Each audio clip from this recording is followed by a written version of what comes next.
It was that time of my life when I quit my job. I literally had no plans for my future. I felt like I was stuck in the rut of life. I was earning salary and spending it, and the cycle continued. After sitting quiet for a week or so, I decided to go on a road trip in my car with minimum budget. No money for hotels, no money for restaurants. It means I had to do free camping or stay in hostels and cook my own food. I traveled all the way from Sydney to Hervey Bay on east coast of Australia. Hervey Bay is famous for its proximity to Fraser Island. Fraser Island is world's biggest island made up of sand. I spent 3 days on Fraser Island. It was a lifetime experience in itself. When I returned to Hervey Bay, I stayed in a hostel.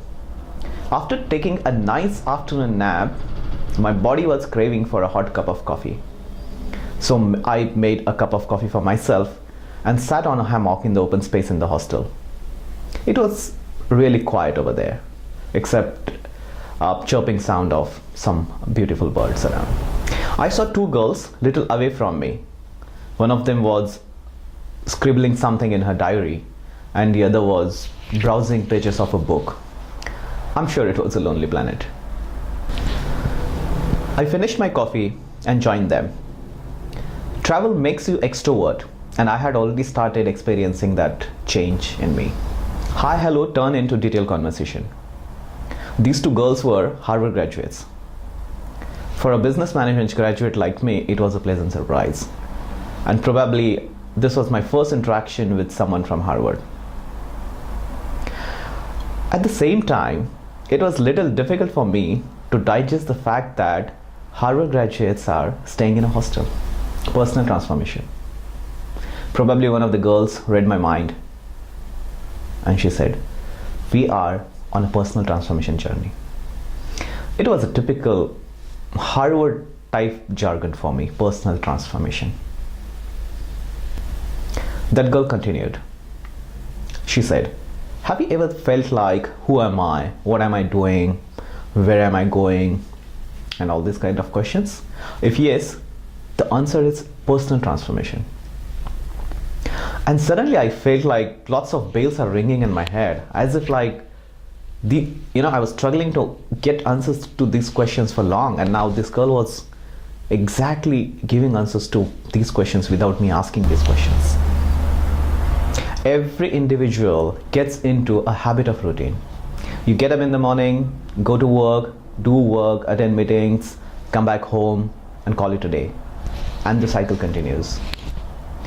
And the result of this routine is stress, anxiety, sometimes depression. Look at how many Americans are suffering from stress, anxiety, depression, or these kind of issues, and you will understand exactly what I'm saying. Personal transformation is the answer. How do you feel when you read a book, or visit a new place, or learn a new skill? We feel happy and relaxed, right? What's the reason? Because these things release feel-good hormone, endorphin. Breaking the pattern or the routine is the key. When you play with a kid, you act like a kid, you laugh like a kid, you jump like a kid. What is that? You transform yourself from who you are to a kid for that short duration. When you learn a new skill, you become an artist. When you play an outdoor game, you become a sportsman. You may not be good at sports, but when you're playing that game, for that time, for that duration, you act like a real sportsman.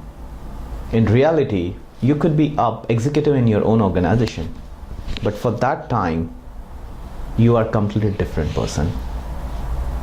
And that is personal transformation. Break your routine pattern consciously. Do it regularly, and it will automatically lead to a complete personal transformation. Until this conversation with this Harvard graduate girl, I did not have a word for my action why I quit my job and decided to go on a road trip. Inadvertently, I was seeking personal transformation.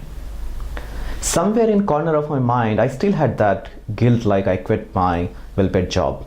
But after this conversation, it just disappeared. This is the lesson on personal transformation which a Harvard graduate taught me in Hervey way.